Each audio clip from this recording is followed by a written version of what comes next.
सुना नहीं लक्ष्मण, मुझे अयोध्यापति राम से मिलना है। द्वार खोलो राज अनुज। क्षमा करें महर्षि, परंतु मैं इस समय आपको भीतर जाने नहीं दे सकता।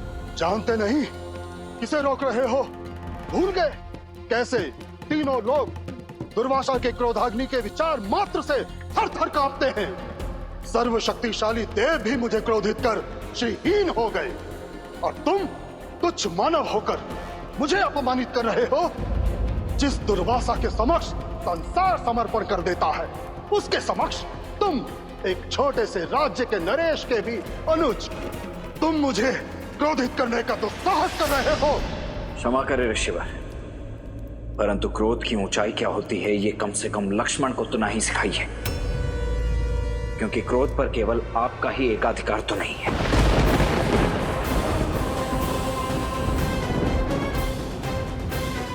इस क्षण आप कौशल राज की राजधानी अयोध्या की पावन भूमि पर खड़े, वो भूमि जो अनगिनत संतों और महर्षियों के लिए अपने प्राणों को दांव पर लगाने से भी कभी नहीं चुकी, जिसे आप तुच्छ कहकर तिरस्कृत कर रहे हैं, वो अयोध्या धरती का गौरव है।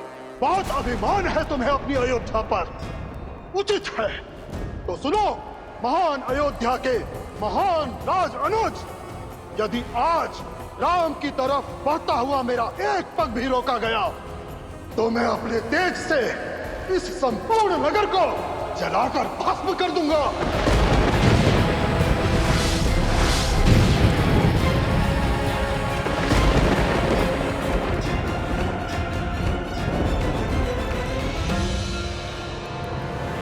देखिए एकता की शक्ति। जब धर्म एकजुट होता है तो अधर्म को अपने घुटने टेकने ही पड़ते हैं। और स्मरण रहे, संकट चाहे जितना भी बड़ा हो, यदि हर व्यक्ति उसके विरुद्ध खड़ा हो, यदि समाज एक परिवार की भांति उससे लड़ रहा हो, तो उसका हल संभव है। जब तन मन से भय नहीं निकलेगा, तब तक यूं ही या असुर आपका लाभ उठाते रहेंगे। हमसे हमारी संतान और हमारे परिवार को छीनने वाले इन असुरों को जीवित जला देना चाहिए। मेरी पत्नी एक माता से उसके पुत्र को पृथक किया इन्होंने। अच्छा, और वहाँ हाट में क्या करने वाले थे, भूल गए? आप मुझे ग्रह कर लीजिए, बस मेरे पुत्र को मेरे साथ लेके चलिए। नहीं नहीं, ये साथ आया तो तुम्हारा ध्यान कार्य पर नहीं, सिर्फ इस पर रहेगा। मैं केवल तुम्हें ही ले जाऊंगा। स्थिति परिस्थिति चाहे जो भी हो, किंतु एक संतान को उसकी माता के आंचल से कभी भिन्न नहीं करना चाहिए। ये सबसे बड़ा पाप है। मुझे क्षमा कर दे प्रभु, अब तक जो सत्य नहीं जाना था वो अब मैं समझ गया हूँ। आप दोनों राजकुमार होकर भी स्वयं को बेचकर इस तुच्छ साहूकार का दास बनना स्वीकार किया। अपने पूर्वजों की परंपरा को निभाने के लिए, धन की ध्वजा को लहराने के लिए। आप समझ में आया, इस समाज का भवन धर्म की नींव पर ही तो टिका है, और धर्म सदा उसकी रक्षा करता है जो धर्म निभाने का साहस रखता।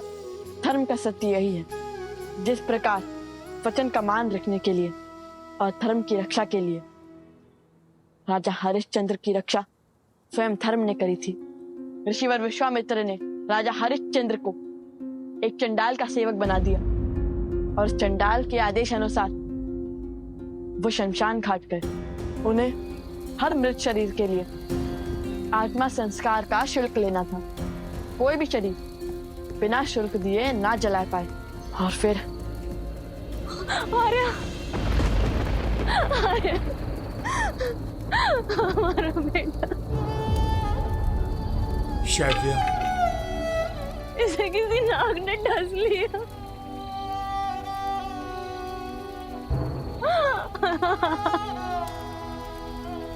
पुत्र,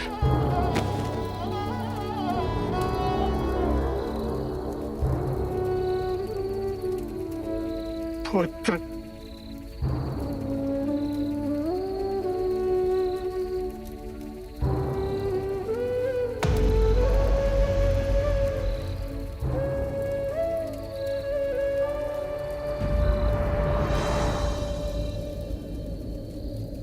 आपको इस इसके दाह संस्कार का शुल्क देना होगा देवी। क्या? ये राजा हरिश्चंद्र का पुत्र है और यहाँ खड़ा व्यक्ति इसका पिता नहीं, एक सेवक है जो कर लिए बिना दाह संस्कार नहीं करने देगा। आपको इसका शुल्क चुकाना होगा देवी।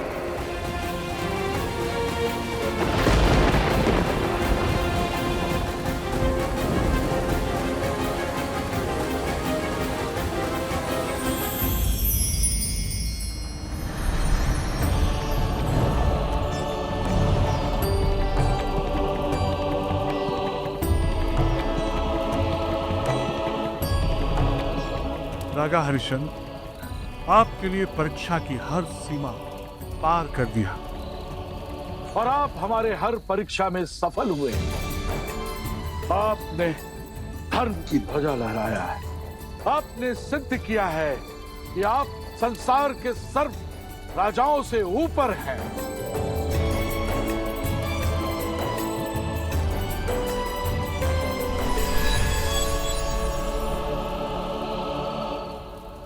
आता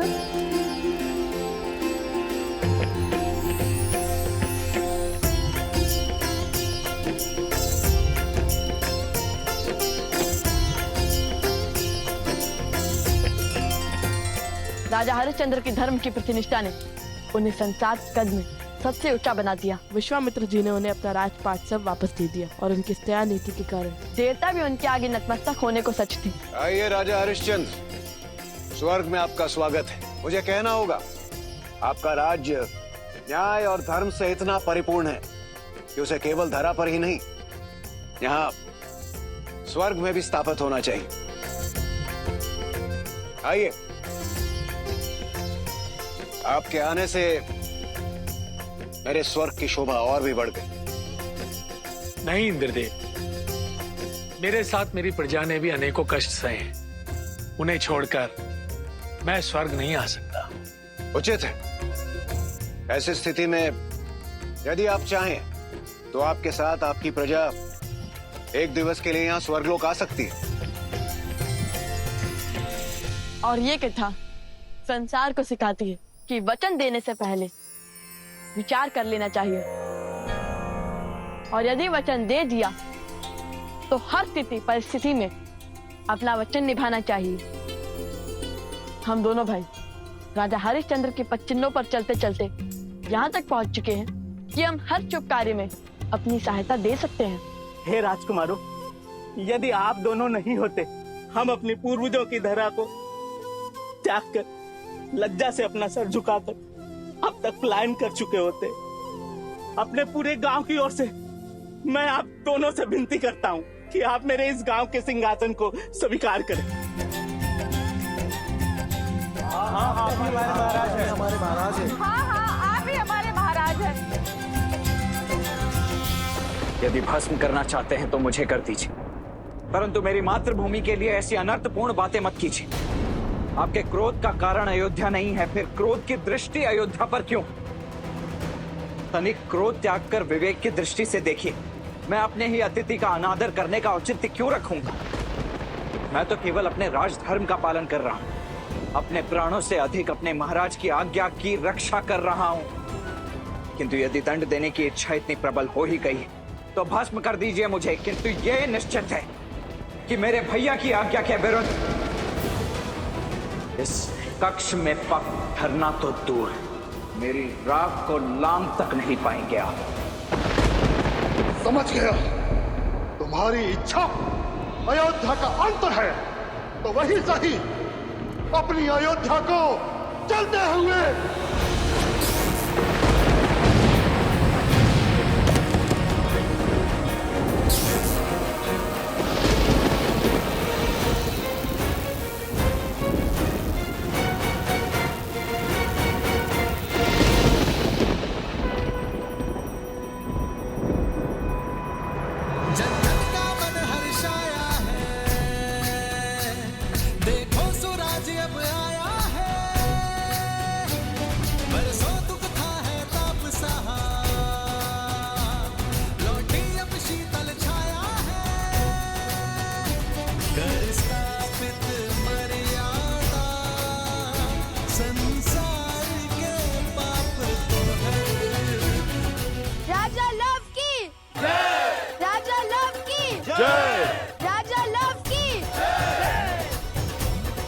आप दोनों की ये यात्रा तो एक विजय में बदल गई।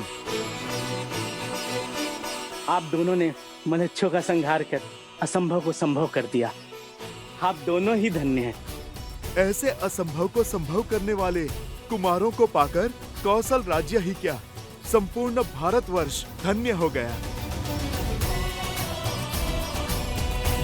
और राजकुमार लव के साहस के लिए आज से ये स्थान लवपुरी के नाम से जाना जाएगा। लवपुरी के महाराज लव की, लवपुरी के महाराज लव की।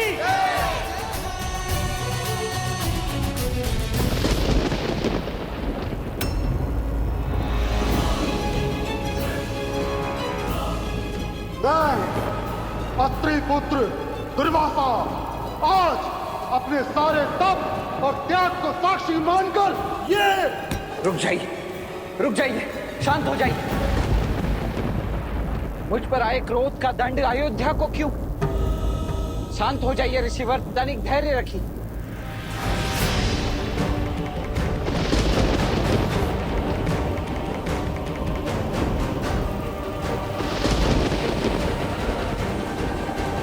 मैं आपके हर आदेश के आगे नतमस्तक होने को सज्ज हूं। कृपा करके शांत हो जाइए। अयोध्या को अपने क्रोध की अग्नि में मत भस्म कीजिए।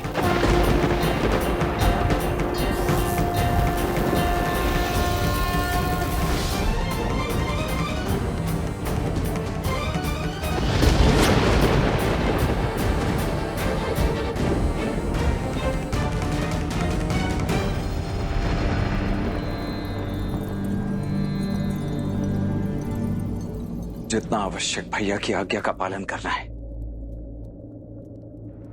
उतना ही आवश्यक अयोध्या की रक्षा का धर्म भी है। मैं क्षमा प्रार्थी हूं ऋषिवर, कृपया अपना क्रोध त्याग दीजिए।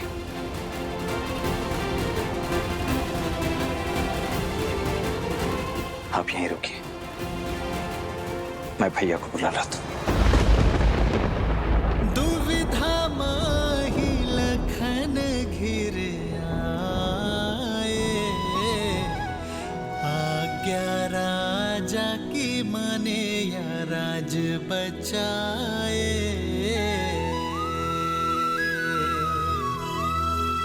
रघुकुल मांगे सबसे अगन परीक्षा, प्राण देने साज लखन बचाने अयोध्या।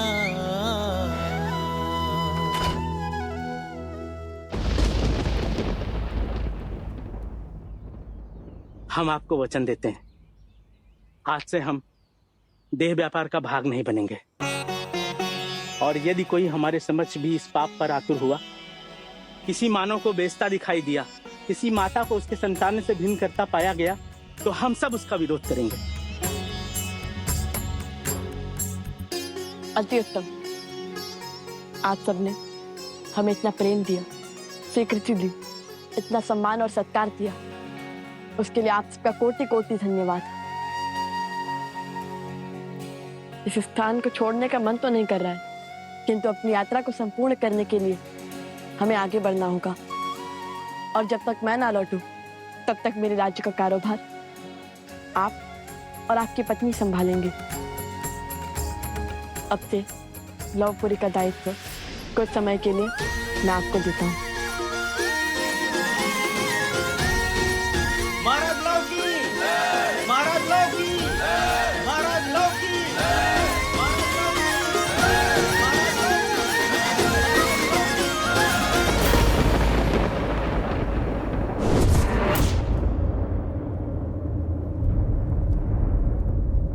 ये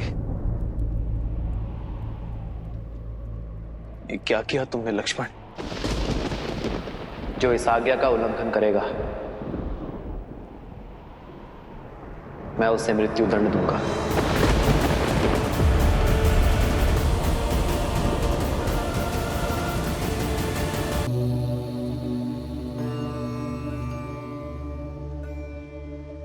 महादेव, पहले अपनी प्राण से प्रिय पत्नी की अग्नि परीक्षा का आदेश दिया, और अब अपने ही अनुज को मृत्यु दंड कैसे दे पाएंगे वो? देवी, मेरे श्री राम का आयन संसार को यही सीख तो देता है कि कैसे प्रतिकूल परिस्थितियों में भी स्वयं को संभाला जाए, कैसे विषम से विषम आपदा में भी मर्यादा के पद से अडिग ना हो हम। अब देखना तो यह है देवी कि उलझनों के इस भंवर को कैसे सुलझाएंगे मेरे श्री राम।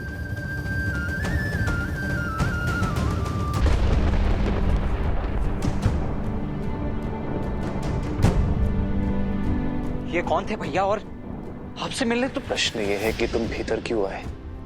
क्यों लक्ष्मण? मेरे आदेश देने पर भी तुम मृत्यु दंड के मुख में क्यों चले आए? मैं भीतर आने और आपकी आज्ञा का उल्लंघन करने के लिए क्षमा प्रार्थी हूं महाराज, किंतु मैं यहाँ यदि नहीं आया होता तो महर्षि दुर्वासा संपूर्ण अयोध्या को जलाकर भस्म कर देते। अपने राज्य को, अपनी मातृभूमि को बचाने के लिए मुझे भीतर आना पड़ा महाराज। परंतु आपने मुझे बताया नहीं भैया कि ये कौन थे और ये यहाँ आपसे मिलने के लिए। उसकी चिंता छोड़ो लक्ष्मण, तुम जाओ और ऋषि दुर्वासा को सम्मान सहित भीतर लेकर आओ। जाओ। जो इस आज्ञा का उल्लंघन करेगा मैं उसे मृत्यु दंड दूंगा।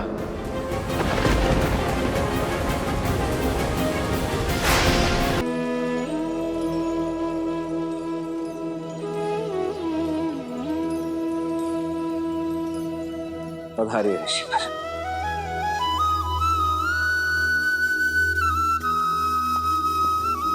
जब तक मैं आज्ञा न दूं, तब तक कोई इस कक्ष के भीतर नहीं आएगा। जो इस आज्ञा का उल्लंघन करेगा मैं उसे मृत्यु दंड दूंगा। लक्ष्मण ने अपना धर्म निभाया है, मुझे भी अपने दिए हुए वचन निभाने होंगे, किंतु अपने ही आज्ञा के उल्लंघन का जो दंड मैंने निश्चित किया था, इस दंड का दंश अपने भाई को कैसे दे दूं मैं? कैसे ही अपने भाई को मृत्यु दंड दे दूं? नारायण मन नर की पीर पुकारे, त्याग लखन के रह राम विचारे।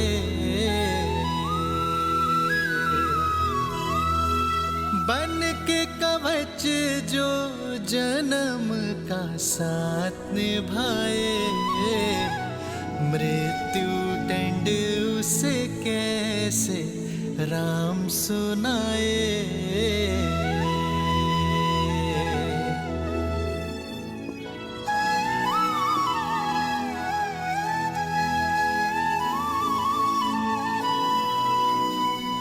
भैया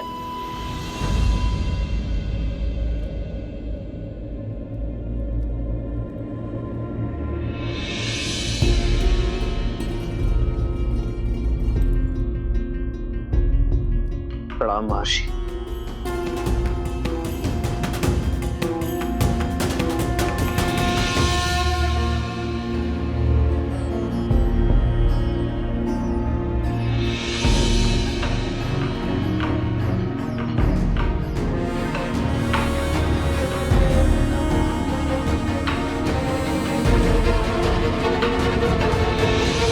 आपका कथन उचित है महर्षि।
भैया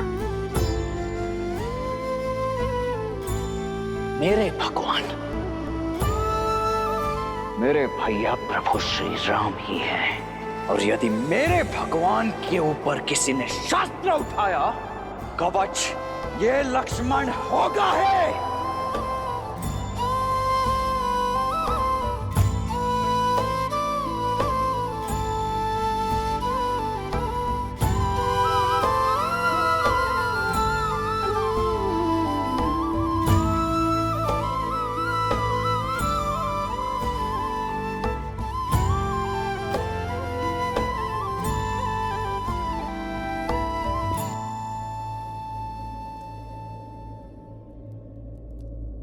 क्षमा कीजिए भैया, मैं आपका अपराधी हूं। मुझे खेद है कि मैं आपकी आज्ञा की अवज्ञा करके भीतर कक्ष में प्रवेश कर गया। मैं जानता हूं कि आप इस बात से अत्यंत व्यथित और विचलित हो गए, और मुझे इस दुस्साहस के दंड का भी भान है। आपकी चिंता का यही कारण है ना भैया? भैया, यदि मैं ऋषि दुर्वासा को भीतर नहीं आने देता तो तुमने जो भी किया अपनी प्रजा और प्रजावासियों को बचाने के लिए किया। लक्ष्मण, तुम्हारा उद्देश्य ऋषिवर को रोकना था। यदि तुम चाहते तो किसी सेवक को भेज सकते थे, किंतु तुमने ऐसा नहीं किया। दंड का भान होते हुए भी तुम स्वयं भीतर आए। स्वार्थ को त्याग कर तुमने परोपकार किया लक्ष्मण, और इसीलिए तुम दंड के भागी नहीं हो। तो भैया, अयोध्या के नियम और अयोध्यापति के वचन तोड़े नहीं जा सकते। नियम और वचन धर्म की रक्षा के लिए होते लक्ष्मण, और तुमने अपने कर्म से धर्म की रक्षा की है। तुम भीतर स्वार्थ के भाव से नहीं, निस्वार्थ भाव से आए थे। मृत्यु का भय त्याग कर आए थे, और इसीलिए तुम्हारा दंड क्षमा योग्य है लक्ष्मण।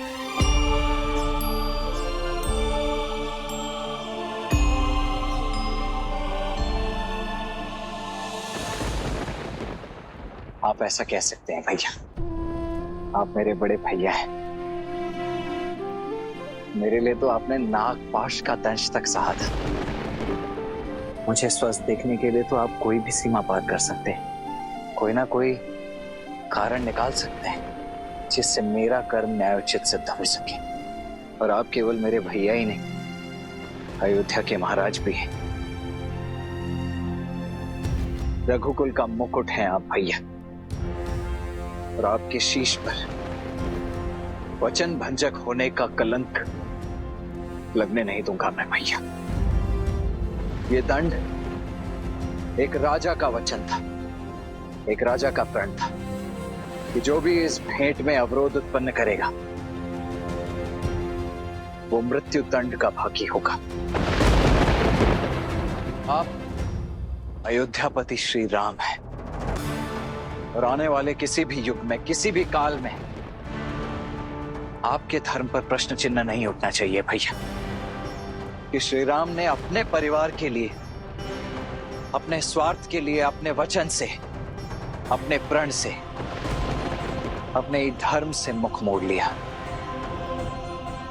लक्ष्मण, मेरे भैया तो मर्यादा पुरुषोत्तम है, और ये मेरे लिए बहुत बड़े सम्मान की बात है। ये मेरा गर्व है भैया, और मेरा ये गौरव आप मुझसे नहीं छीन सकते। इसीलिए मेरे रहते आपके इस पद, इस उपलब्धि पर कलंक नहीं लगने दूंगा। इसीलिए जो बात आप नहीं कह सकते, उन शब्दों को मैं स्वयं कहता हूं। मैं दशरथ नंदन रघुवंशज लक्ष्मण अपने राज्य के प्रति अपने महाराज की आज्ञा की अवहेलना करने के दोष में दंड स्वरूप स्वयं को मृत्यु दंड देता हूं। सदा चलिया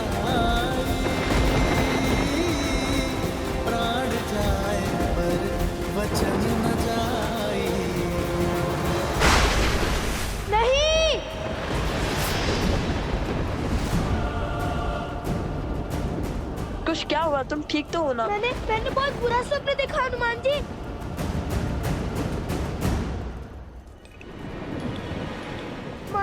मन बहुत घबरा रहा है, मानो अयोध्या किसी घोर संकट में है। बार बार मन में अयोध्या का ही विचार आ रहा है।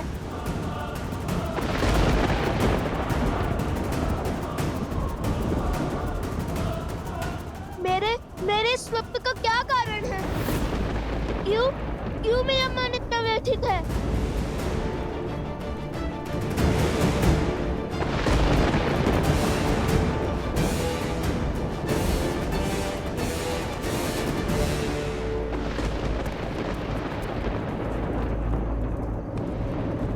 मेरी विनती है हनुमान जी, अयोध्या जाकर पता लगाइए कि वहाँ सब कुशल तो है ना? वैसे तो मैं कभी भी अपने प्रभु की आज्ञा को नहीं टालता,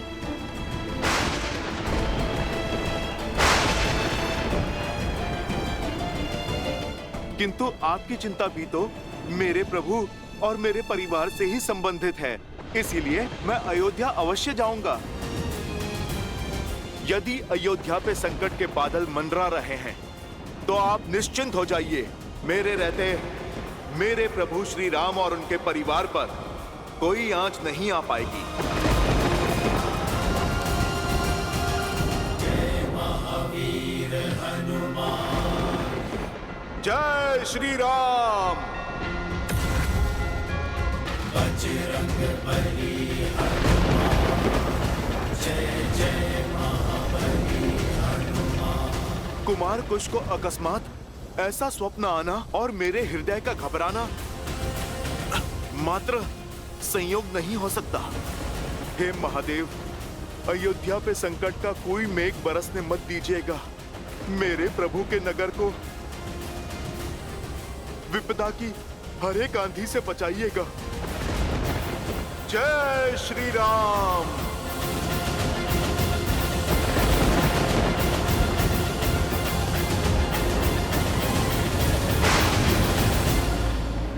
लक्ष्मण,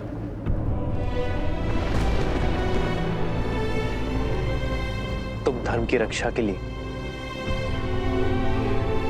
अपने प्राण तक दांव पर लगाने के लिए सच हो गए। गर्व है मुझे तुम पर, तुम्हारी धर्मनिष्ठा पर। धन्यवाद भैया।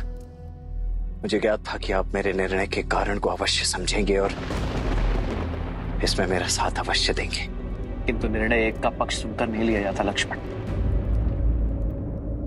अब तक मैंने तुम्हारी बात सुनी और समझी, अब बारी तुम्हारी है लक्ष्मण, अयोध्या के महाराज की बात सुनने की। और मैं तुम्हें आदेश देता हूं कि अभी इसी क्षण से इस चर्चा को समाप्त कर दो। परंतु भैया, हाँ लक्ष्मण, मैं इस चर्चा का अंत करना चाहता हूं। सीता को खोने के पश्चात मैं अपने भाई को नहीं खोना चाहता लक्ष्मण। मैं तुम्हारी मृत्यु का आदेश नहीं दे सकता। क्षमा करें महाराज, परंतु अयोध्यापति के इस आदेश को नीति की स्वीकृति नहीं है।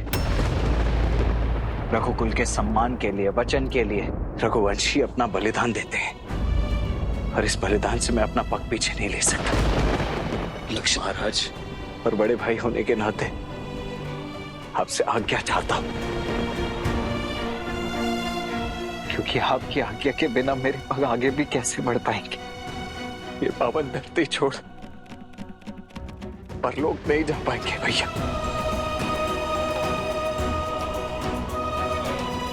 इसीलिए हाथ जोड़कर आपसे विनती कि मुझे ये देह त्यागने की अनुमति दे दीजिए। तुम कैसी बातें कर रहे हो लक्ष्मण?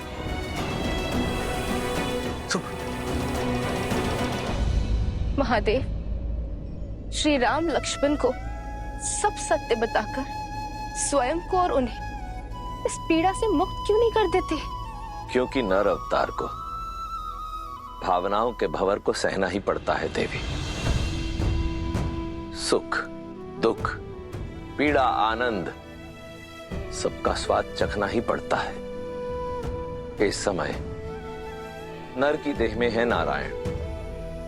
इस समय वो केवल एक भाई है, जो अपने अनुज की पीड़ा से व्यथित है, संसार के पालनकर्ता नारायण नहीं, जो सुख दुख मोह माया से परे हो। बैठो लक्ष्मण।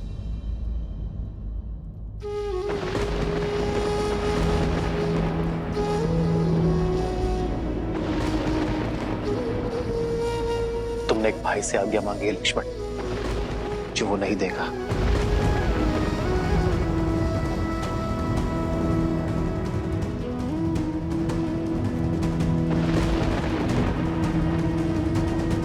स्मरण है लक्ष्मण, गुरु वशिष्ठ के आश्रम में मैंने तुमसे क्या कहा था? तुम छाया नहीं हो मेरी, क्योंकि छाया तो अंधकार में साथ छोड़ देती है ना। तुम मेरी आत्मा हो, अगर तुम रूठे तो मैं नहीं। तुम ही बताओ लक्ष्मण, क्या आत्मा शरीर से पृथक हो सकती है? उत्तर दो लक्ष्मण। मैं कैसे आज्ञा दे दूं तुम्हें? लक्ष्मण, तुमने तो अपना जीवन, अपना सर्वस्व मुझ पर लुटाया है। मुझे कांटों पर ना चलना पड़े, इसलिए तुम सदा कांटों भरी डगर पर चलते रहे। मेरे और सीता के दास बनकर रहे हो तुम लक्ष्मण। सदा ही मेरा संबल बनकर रहे हो तुम, और तुम चाहते हो कि मैं तुम्हें अपने प्राण त्यागने की आज्ञा दे दूं? अरे तुम्हारे तो प्राण मुझ में बसते लक्ष्मण। लक्ष्मण,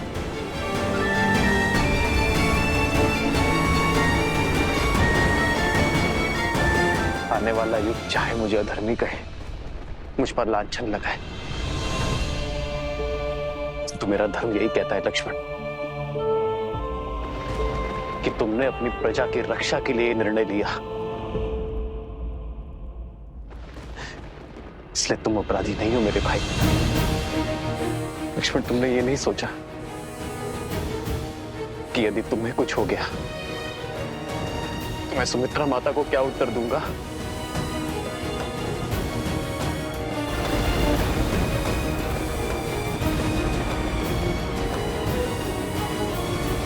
मेरी माता ने तो मेरे जन्म से पूर्व ही मुझे आपकी शरण में सौंप दिया था भैया। मेरा तो जन्म ही आपकी सेवा के लिए हुआ है। और देखिए भैया, मैं कितना सौभाग्यशाली रहा हूं कि नियति ने मुझे न केवल अपने भैया की, अभी तो अपनी भाभी मां की सेवा का भी अवसर दिया है। अपने इस संपूर्ण जीवन में श्री राम के अनुज लक्ष्मण ने अपने प्रत्येक वचन को पूरी निष्ठा से निभाया है। मेरे इस अंतिम कर्तव्य से मुझे मोड़कर मेरी सेवा को कलंकित मत कीजिए भैया।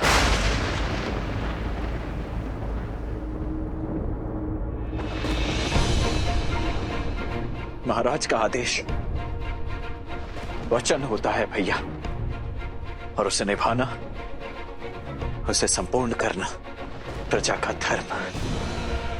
अब आपकी आज्ञा का उल्लंघन तो कर ही चुका हूं मैं, परंतु उससे जुड़े आदेश को अवश्य पूरा करूंगा मैं। अपने जीवन के इस अंतिम कर्तव्य, अंतिम वचन को अवश्य निभाऊंगा मैं।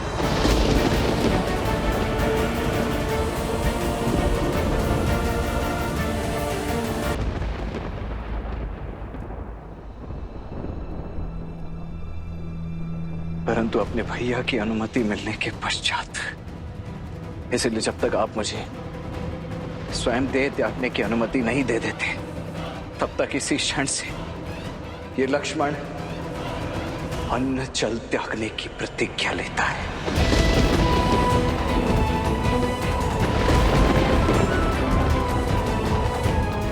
नहीं लक्ष्मण। राज लक्ष्मण, ये राज परिवार, धन वैभव, स्त्री पुत्र, सब कुछ त्याग कर अपने भैया श्री राम के अतिरिक्त जीवन के हर स्तंभ से मुख मोड़ता है।